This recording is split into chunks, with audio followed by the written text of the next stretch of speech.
Donc bonjour, l'objectif de ce tutoriel est d'apprendre à réaliser des structures mécaniques à base de sections de tubes de forme tubulaire à partir d'une image qu'on aurait récupérée sur Internet par exemple.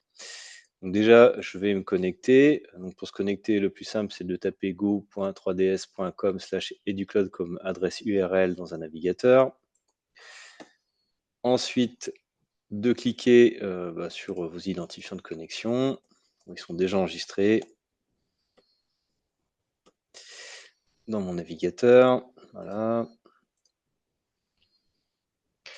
Une fois que vous êtes dans la base web du logiciel, vous cliquez sur le cercle ici, vous choisissez donc soit le rôle, soit déjà les applications que vous auriez déjà définies ici.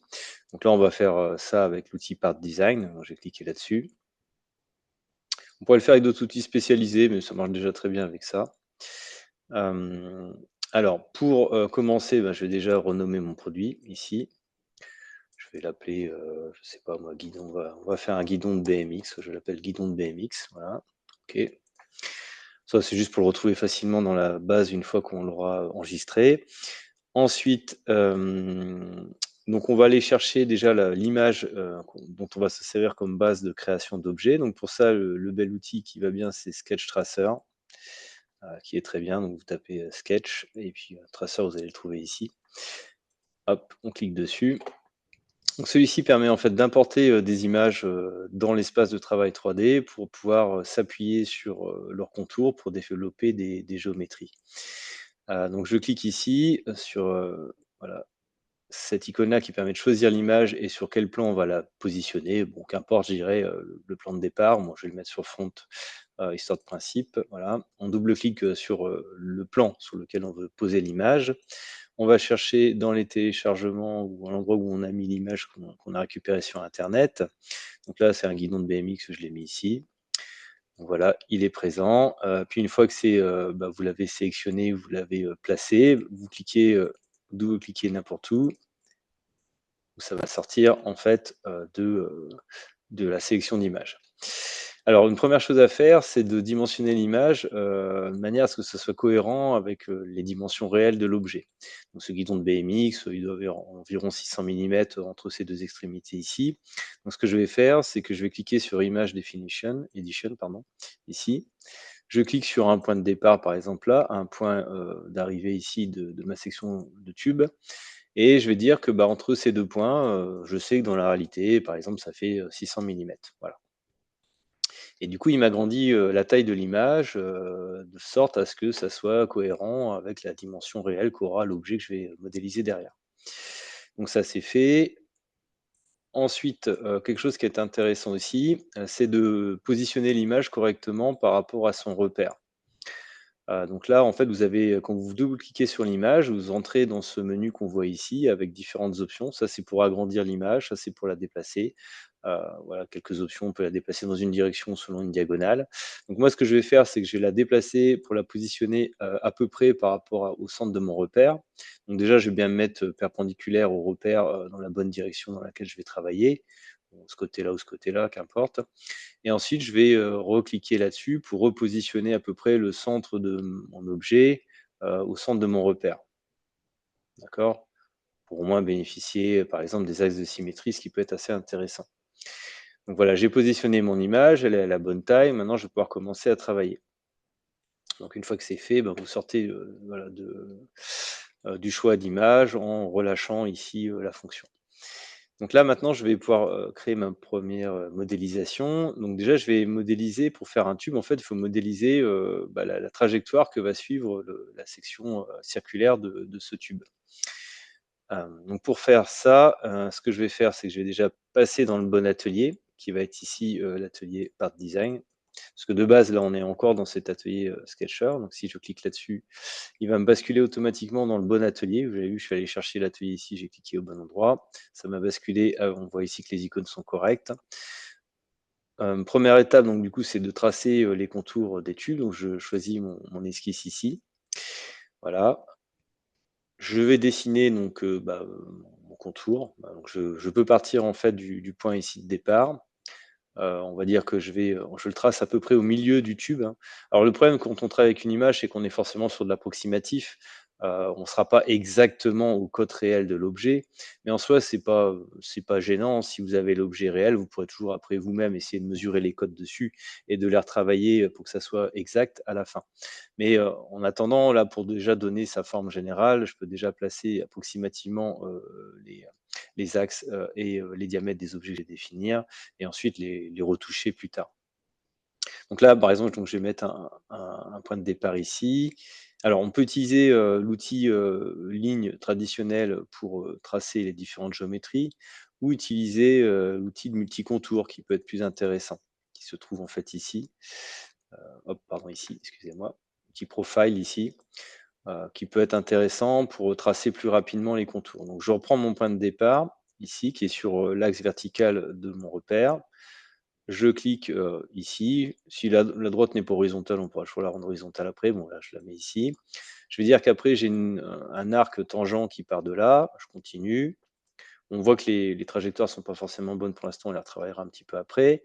Je viens ici, pareil, je reclique ici, dans l'option, de la petite fenêtre qui s'ouvre là pour dire que, j'ai une continuité après ici en tangence avec un arc de cercle et là, bah, je recontinue à l'horizontale et je suis arrivé au bout de mon tube.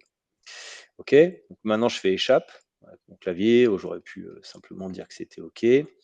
Donc là, on voit que mon contour, il est pas idéal, il va manquer des petits éléments. Alors, pour retravailler, les géométries, le mieux, c'est de masquer l'image, pour pouvoir, pas être embêté par elle quand on va sélectionner. Donc là, je clique dans l'arbre du modèle ici, qui se trouve à gauche. Alors si vous ne voyez pas l'arbre du modèle, c'est que quelquefois il est caché. Vous voyez là, il n'est pas visible. Donc cherchez le petit chevron qui est ici, vous voyez ça apparaît et cliquez ici sur le petit objet là pour, le pin, pour, le loquer et le rendre permanent. Une fois que c'est fait, je vais cliquer sur l'image support ici. Je vais faire, cacher, comme ça voilà. Ce qui fait que je ne la vois plus et elle ne m'embête pas quand je vais sélectionner des objets. Et là, je vois par exemple qu'il m'a pas fait une tangence ici, entre les 2 objets. Ça, c'est pas gênant. Je peux préciser qu'ici, en cliquant sur l'objet, ensuite en cliquant sur contrainte et en cliquant sur le deuxième objet qui est là, bah, je peux imposer une tangence. Vous voyez, il a compris d'ailleurs que je voulais ça, il me l'a proposé déjà de base. Donc je clique sur la tangence ici et voilà, c'est déjà un peu plus joli. Maintenant pour bouger les traits, je rends l'image active. On voit que ça a pas mal bougé entre temps. Bah, c'est pas gênant, on va pouvoir, réorienter, les différents points. Alors il faut réussir à attraper les points, c'est ça qui est pas forcément facile, pour leur donner la bonne orientation, on va dire. Ou on peut préciser des cotations aussi, on peut déjà commencer à mettre de la cotation si on le souhaite. Alors c'est pas forcément évident de retravailler ça. Donc là, je sais que ça c'est horizontal, donc déjà je vais lui imposer une horizontalité ici. Donc je clique sur ma ligne, je clique sur horizontal. Et là, bon, les courbes, elles m'embêtent un peu parce que j'ai pas les bons angles et comme les points sont pas fixés, il me permet pas de faire une rotation. Donc ce que je vais faire, c'est que je vais fixer le point qui est ici. Non, plutôt je vais déjà remettre ça bien ici. Je vais fixer le point qu'il y a là. Voilà. Ensuite, je vais pouvoir du coup non, il faut que je fixe aussi, malheureusement, l'arc qui est ici.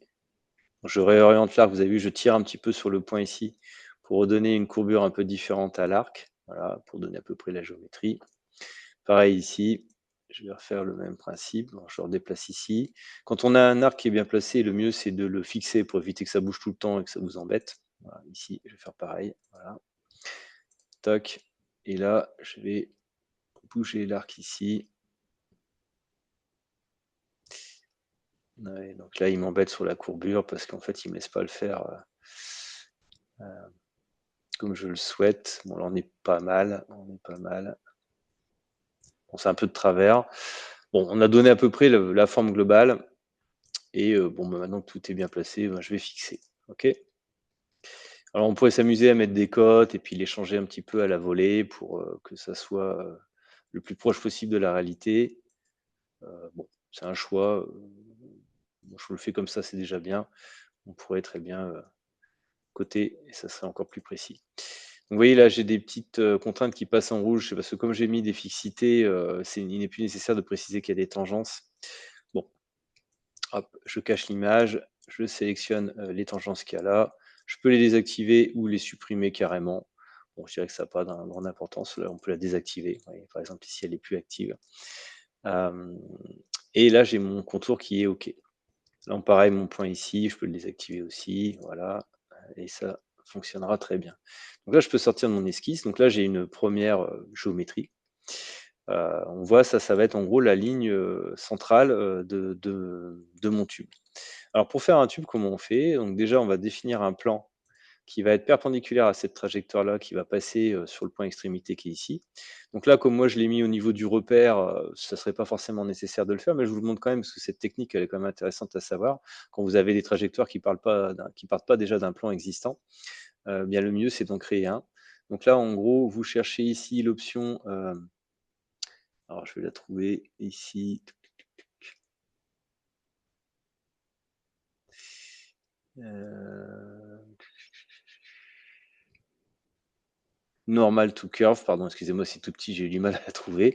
Donc là, on clique ici sur cette option-là. Alors, je suis en anglais, hein, bon, en français, de toute façon, vous allez retrouver les mêmes icônes, hein, c'est pas gênant. Donc, je clique sur la courbe, ici. Là, je vois qu'il m'a tracé en fait un plan qui est perpendiculaire à ma courbe, sauf qu'il l'a mis au point centre. Moi, je voudrais qu'il soit sur le point extrémité. Donc, par exemple, on peut le mettre ici, ou on pourrait le mettre là-bas aussi, hein. En soi, c'est pas gênant. Donc là, je l'ai mis ici. Et là, je clique sur OK. Là, j'ai la garantie que en fait, comment dire?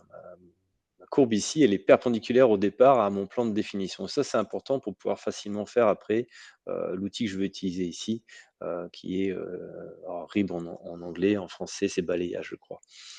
Voilà. Donc je clique ici, je clique là et maintenant je vais définir, bah, mon tube. Alors comment on ne connaît pas la taille, de la section du tube, on peut réafficher l'image. Et puis après, on va essayer de regarder à peu près la bonne dimension. Donc là, je peux mettre la cote de mon cercle, hein, d'accord, ici. Alors elle apparaît, je vais la mettre comme ça. Ça, c'est juste pour pouvoir la calibrer un petit peu voilà, précisément. Donc là, je vois que 47, c'est beaucoup trop grand. Je vais essayer 20. Alors 20, si c'est bien. Alors, on revient. Est-ce qu'on est pas mal à 20? Ouais, 20, on est pas mal. C'est assez proche de la réalité. Donc je pense qu'on va rester sur du 20. Donc là, je reviens ici, donc mon cercle est à 20. Alors je vois qu'il y a un souci parce qu'il n'est pas tout vert. Ça signifie que mon axe, vous avez vu, il n'est pas centré sur le point ici. Et ça, c'est important aussi de faire en sorte que le point de départ soit coïncident avec le centre du cercle. Donc pour le faire, je clique sur le point, je clique sur contrainte et je clique sur le point de départ ici. Et là, je peux choisir l'option coïncidence ou mettre une cote de 0, ça fonctionne aussi. Et donc je sors de mon esquisse. Et maintenant, ce que je vais pouvoir faire, c'est que je vais pouvoir cliquer ici sur la fameuse fonction. Alors, il me dit qu'il n'y a pas de corps, oui, parce qu'en fait, j'étais parti sur une image à l'origine. Moi, je fais OK. Là, il va m'attacher en fait au body qui est là, d'accord, au corps qui est ici. Donc là, le profil sur lequel on va balayer la courbe, il est là. La center curve, pardon, c'est plutôt celui-là. OK. Là, il me dit qu'il y a un souci parce qu'en fait, il confond profil ici et courbe. Donc là, je dis que le profil, c'est mon cercle et la courbe, c'est ça. Voilà. Et là, vous allez comprendre, en gros, ça me fait le fameux tube du guidon. Alors là, on voit que c'est plein. Moi, j'aimerais bien que ça soit creux. Donc pour ça, je clique sur Fin ici. Et du coup, ça va me faire un tube creux. Alors, si vous connaissez l'épaisseur du tube, ben, pareil, vous pouvez mettre la valeur ici. Moi, je vais dire par exemple que c'est 2 mm. Je vais dire que c'est la fibre neutre du contour, c'est-à-dire qu'en gros, il va me mettre de la matière de part et d'autre ici du cercle de départ pour que l'ensemble fasse une épaisseur de 2 mm à la fin. Il va donc mettre 1 mm en dessous et au-dessus. Puis ça sera déjà très bien comme ça. Et là, je fais OK. Et vous avez vu, il m'a tracé un tube. OK, donc là, j'ai fait le premier tube de mon guidon. Alors l'image, elle n'est pas à l'endroit du tube, c'est pas gênant en soi, hein, qu'importe. Voilà. Ensuite, mon guidon, il a 2 formes, identiques de part et d'autre. Donc le tube, il part de l'autre côté aussi. Ce que je peux faire, c'est que je reprends mon part body ici dans l'ordre du modèle, je clique ici et je vais pouvoir symétriser par rapport à mon plan de départ qui est là. Et comme ça, automatiquement, il va me faire, l'équivalent du même tube de l'autre côté. C'est pour ça que je ne me suis pas embêté à faire le contour complètement, j'ai fait qu'un demi-contour parce que je savais que j'allais utiliser cette option de symétrie. Et donc, vous avez vu là, j'ai déjà un guidon qui est réalisable, hein. Ce qu'on peut faire encore, c'est rajouter la barre de renfort qu'il y a ici. Alors pour la faire, la barre de renfort, bah, je vais déjà tracer le contour, donc je vais me mettre dans ce plan-là, je clique sur esquisse. Et ici, bah, je vais donc pouvoir tracer bah, cette barre, enfin l'objet qui va me permettre de guider la réalisation de la barre. Donc encore une fois, je pourrais m'arrêter au milieu ou aller jusque là-bas. Moi, je choisis de m'arrêter au milieu, je vais faire quelque chose de symétrique. Donc je partirai de là. Par contre, j'aimerais bien que mon point de départ, lui, soit vraiment sur la ligne médiane bah, de mon tube. Bah, pour ça, ce que je vais faire, c'est que je vais réafficher l'esquisse qui m'a permis de faire ce contour-là. Donc l'esquisse qui est ici, vous avez vu, c'est celle qui est attachée à la fonction RIB qu'il y avait là, qui avait permis de faire mon balayage de sections circulaires sur mon profil.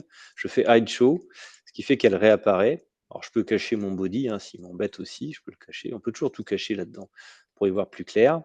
Et là, je vois que ben, comment dire, ma courbe, elle est bien visible ici. Je vais pouvoir la projeter dans mon plan d'esquisse, que j'avais besoin, vous savez, d'avoir une référence voilà, sur laquelle m'appuyer pour bah, en fait faire partir mon point de départ. Donc là, je l'ai projeté, ça se voit pas parce que comme j'ai rendu invisible cet objet-là, j'ai pas vu la projection, mais en fait, elle a été faite. Vous avez vu. Alors, je reprends pour faire la projection. Je suis peut-être allé un petit peu vite. Donc, j'ai caché le part body ici. J'ai montré qui est là. Je clique dessus et j'ai l'option ici qui est proposée de projeter les éléments 3D dans le plan d'esquisse dans lequel on est. Voilà. Hop, je reviens, c'est ce que j'ai fait ici. Donc là maintenant, bah, j'ai ma petite ligne jaune là qui est ma projection. Bah, je vais pouvoir m'appuyer là-dessus pour tracer mon trait. Alors moi, je veux que ça soit un trait de référence et non pas un trait géométrique. Donc là, je vais recacher l'image hein, parce qu'elle elle m'embête. Alors je vais juste vérifier que j'ai bien placé mon trait en hauteur. Ouais, il est pas mal. Donc là, l'image m'embête, donc du coup, je vais la cacher. Et ici, donc ce petit trait-là, alors le body, bon, je peux pas le cacher facilement, celui-là. Ce trait-là, il m'embête aussi un petit peu, mais c'est pas grave. L'idée, c'est de choper justement le petit trait jaune qui est ici, qui est dans l'esquisse, pour pouvoir le rendre transparent. Donc je clique, enfin le rendre en trait de construction, pardon. Je clique sur Construction Element ici, ce qui va me le rendre voilà, en élément de référence, et je vais pouvoir m'appuyer dessus en cliquant sur le point extrémité de ma droite, contrainte, et le profil qu'il y a là, et dire que j'ai une coïncidence. OK. Donc là, maintenant, bah, j'ai tout ce qu'il faut. Je vais vérifier que mon trait il est toujours bien placé par rapport à mon image. Je reviens ici perpendiculaire à ma vue de plan d'esquisse. Donc je vois que c'est toujours pas mal. Je peux éventuellement me déplacer un petit peu au-dessus. Voilà. On est sur de l'à peu près dans tous les cas, hein, je vous l'ai dit. Donc bon, on ne peut pas coter précisément par rapport à une image, hein, c'est le seul défaut. Bon, peut-être qu'avec l'IA et la reconnaissance d'image, au bout d'un certain temps, ça sera possible. En tout cas, pour l'instant, ça ne l'est pas. Et donc là, ce que je vais faire, c'est que je vais bah, faire mon tube avec la méthode d'avant. Alors, il y aurait une autre méthode, je vais vous la montrer aussi. Donc là, je vais, pareil, je vais replacer un plan de départ sur le point qui est ici. Donc là, je prends ici normal à la courbe et le point de départ, c'est celui-là. Ah, pardon, excusez-moi, il a zappé ce que j'ai dit. Je recommence. Donc la normale à la courbe, je choisis ma courbe. On peut choisir le point avant de choisir la courbe, ce qui fait qu'il positionne déjà le point au bon endroit. Et là, je fais OK. Encore une fois, j'aurais pu prendre déjà ce plan-là pour travailler, mais je fais ça pour vous montrer quand on a des courbes qui partent dans des directions, enfin qui partent d'un point qui est complètement au hasard, avec des courbes complexes, on ne pourrait pas le faire comme ça. Et donc c'est important de créer un plan qui est perpendiculaire à ma courbe. Je vous referai un exemple après avec une courbe plus compliquée.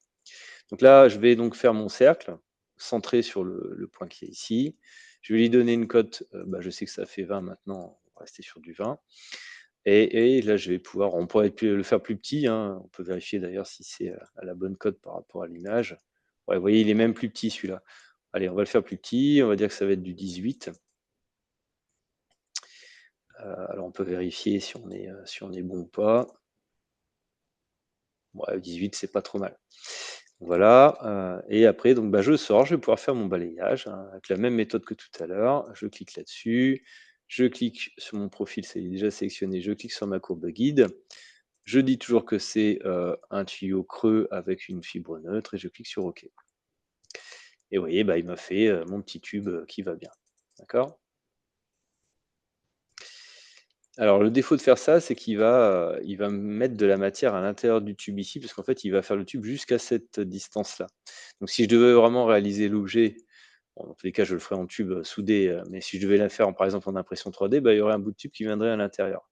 Évidemment, faire un guidon en impression 3D, ça serait pas une bonne idée, mais bon, on peut imaginer que on veuille le réaliser directement, par exemple, en impression 3D métal, ce qui est quelque chose d'envisageable.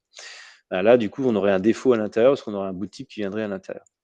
Donc c'est pour ça que là, bah, cette méthode-là, elle est pas forcément parfaite parce que je vais trop loin.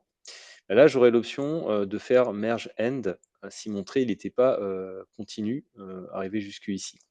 Donc ça, je peux le faire en changeant ma géométrie. Parce que là, la géométrie que j'ai ici, faire cette option-là ne va rien changer. Donc là, je fais cancel. Je vais aller changer ici, je vais supprimer le rib que j'ai fait là. Encore une fois, hein, je vous l'ai dit, hein, si c'était vraiment un plan qu'on aurait fait à la fin, c'est pas gênant de faire ça, on pourrait rester à cette étape d'avancement là. Donc là, je supprime ça. Je vais redéfinir mon trait ici. Je vais plus dire qu'il est coïncident avec mon axe de fin ici. Je vais simplement le faire plus court. Par exemple, je vais le faire jusque là. Alors ça a peut-être un petit peu bougé en hauteur. Là, hop, je reviens ici. Je ressors. Je vais donc masquer l'image, redéfinir mon cercle parce qu'il a dû être effacé dans la bataille, j'ai pas fait attention, j'ai dû le retirer par mes gardes. Je reclique, alors il faut essayer à choper le point. Alors si vous le chopez pas de panique. Bon, vous le mettez à côté. Vous mettez la cote qui va bien. Vous pouvez toujours dire que ce point-là, il est coïncident avec ce point-là, ici. Et bah, après, je peux ressortir. Et là, bah, je vais utiliser la méthode qu'on a vue tout à l'heure. Je vais dire que c'est fin. Voilà. Et là, je vais faire merge end. Ah mince, il n'a pas l'air de vouloir le faire. Non, malheureusement, il n'arrive pas à prolonger dans la direction comme j'avais prévu. Ah si, voilà. Ah voilà, ok. En fait, il fallait aussi sélectionner ici. J'avais pas pensé à le faire avant. D'accord. Donc, il faut sélectionner merge ribs end également ici. Et donc là, on voit qu'il a prolongé mon trait des deux côtés. Alors, c'est encore plus intéressant parce que c'est vrai que j'ai pas pensé à ça. C'est qu'il va pouvoir aussi projeter de l'autre côté en même temps. Donc, du coup, il va être parfait, il va être nickel des deux côtés. Donc, en faisant ça, bah, c'est super. J'ai donc fait mes, mes deux tubes et parfaitement. On voit que ça n'a pas créé de matière à l'intérieur. Et là, je fais OK. OK. Donc là, avec cette option-là, c'est intéressant quand vous dessinez un trait qui n'est pas complet. Lui, il va projeter ce trait de guidage jusqu'à temps qu'il rentre en contact avec une autre surface et il va arrêter la géométrie sur cette autre surface-là. Alors, il faut évidemment que l'autre surface soit plus grande que le tube qu'il y a ici, parce que sinon le tube partirait vers l'infini et là, ça ne fonctionnerait pas. Comme là, j'ai un tube de 18 et là, j'ai un tube de 20, bah, ça marche. Mais si par contre, j'avais un tube de 18 et un tube de 15 ici ou 14, plus petit en tout cas, ça ne fonctionnerait pas. Faites attention à ça. Donc là, bah, je peux remasquer tous ces éléments-là là, qui me polluent un peu le visuel ici. Hide show. Donc, vous voyez, bah, là, je peux dire que mon guidon, il est prêt, il est OK. Je pourrais l'enregistrer ici en cliquant sur Save, en faisant un CTRL S. Et là, je pourrais ben, déjà lancer, faire une mise en plan à partir de ça et demander une fabrication. D'accord. Alors, si vous allez me demander, tout à l'heure, je vous montrais en fait qu'on pouvait comment dire, définir le point de départ d'une droite avec un plan, et ça avait pas beaucoup d'intérêt quand on le faisait ici. Mais par exemple, si je vais vous montrer quelque chose, je vais dire que je vais me mettre, allez, je vais travailler sur ce plan-là. On va faire ça. Je vais définir une spline un petit peu compliquée. On va dire que je veux faire une extension, mon guidon, je ne sais pas quoi faire, hein, qu'importe. On va dire que je vais faire un truc comme ça, qui est un peu bizarre. Voilà, donc je clique sur Spline ici, je clique sur Échappe, ça me fait une courbe un peu compliquée. Là, la fin, je pourrais la mettre sur le plan ici. Ouais, je vais le faire. Je vais dire que ce point-là et ce point-là sont coïncidents. Donc là, j'ai appuyé sur CTRL avec mon clavier pour sélectionner les deux objets en même temps. Voilà, ça c'est une autre façon de faire aussi. Et puis, ce que je vais faire, c'est que là, bah, je vais courber peut-être un peu plus pour avoir un point de départ qui est un peu bizarre. Voilà, on va faire ça. Donc là, si je voulais tracer en fait pareil, un tube qui partirait de ce point-là pour arriver ici, ce que je devrais faire, c'est avoir un plan de départ, comme je vous ai expliqué tout à l'heure. Et donc là, si je clique ici sur l'option, plane, avec normal à la courbe, je clique sur la courbe en question, je clique sur le point de départ et là, vous avez vu, il me place correctement le plan vis-à-vis de ma spline qui est un peu compliqué. Si je l'avais courbé un peu plus, il me l'aurait orienté encore différemment. Et donc là, maintenant, je vais pouvoir facilement dessiner ici mon cercle, d'ailleurs qui pourrait être autre chose qu'un cercle, hein. On pourrait faire un tube carré là, par exemple, hein, on pourrait faire ça aussi, ou polygonal même, qu'importe. On peut faire un petit polygone si on veut, voilà, ici. Bon, ça évidemment en termes de réalisation, ça serait pas la même affaire. Un polygone qui aurait, je sais pas moi, un diamètre extérieur, on va faire plus petit, on va faire du 10, oui. Avec un centre ici, de cercle qui serait le même que le point de départ ici. Donc je clique sur le point, je clique sur contrainte, je clique sur ça, ou je sélectionne les deux en appuyant sur contrôle. Et là je sors et je vais pouvoir faire mon petit balayage. Alors je peux faire un balayage en volume, hein, par exemple ici, avec, le contour a déjà été sélectionné, cette géométrie-là. Et voilà. Et là, je peux dire que ça s'arrête à la fin. Bon, et là, il n'est pas d'accord parce que ma courbe, elle va jusqu'au tube. Bon, là, il n'est pas d'accord. Qu'importe. Donc là, il y aurait un défaut hein, si je fais ça aussi. Il aurait fallu que je fasse ma spline plus courte. Il aurait pu prolonger en tangence. Il aurait fait un prolongement en tangence. Bon, je vais le faire après. Je vous laisse faire ça. Enfin, je fais déjà ça. Là, je fais OK. Et là, vous avez vu, il m'a rajouté un tube. Voilà, comme je voulais, qui vient s'adapter à mon tube suivant.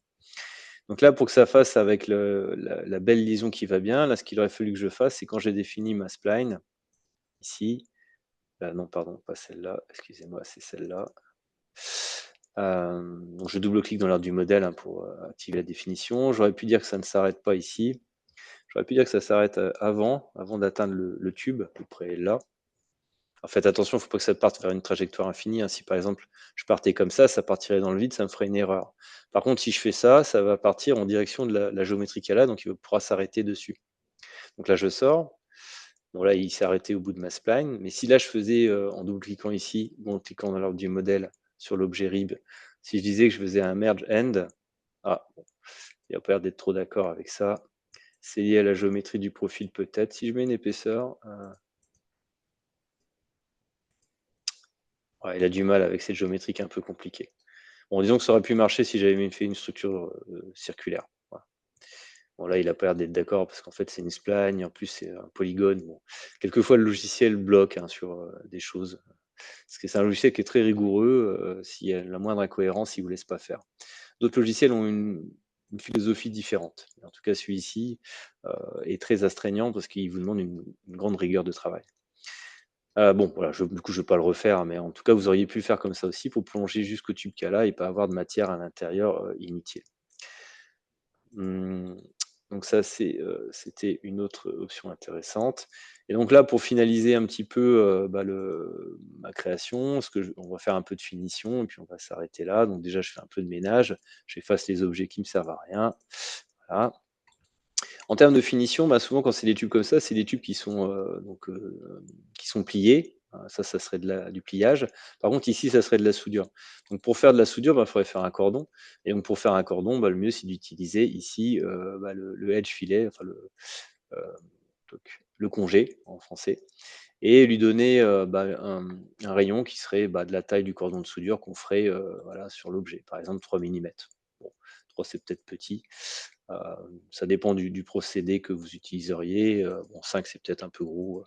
Voilà, à vous de mettre la bonne dimension qui est cohérente avec le procédé de soudure qu'on utiliserait. Voilà. Alors si je l'ai mis que d'un côté, si je voulais le mettre des deux côtés, on double-clique ici sur le congé. Et puis on peut dire aussi qu'il s'applique à cet endroit-là également. Ok. Et il m'a chopé 2 éléments ici pour faire mon congé. Et là, on a quelque chose qui est assez réaliste, hein. Ça pourrait être un peu comme ça. Alors la soudure serait pas aussi jolie que ça sur les côtés ici, elle serait plus épaisse ici, on n'aurait pas tout à fait la même courbure qu'il y a là. On va pas s'embêter à faire un congé complexe, hein. On pourrait définir un congé complexe qui aurait une géométrie constante, mais c'est plus difficile à faire. Puis c'est pas l'objet de ce tutoriel-là. Donc voilà, mon guidon est terminé et on pourrait faire ça avec d'autres plans, d'autres images, dans d'autres directions et construire comme ça carrément un vélo complètement si vous vouliez le faire avec cette méthode. Voilà. Merci pour votre attention. et à bientôt.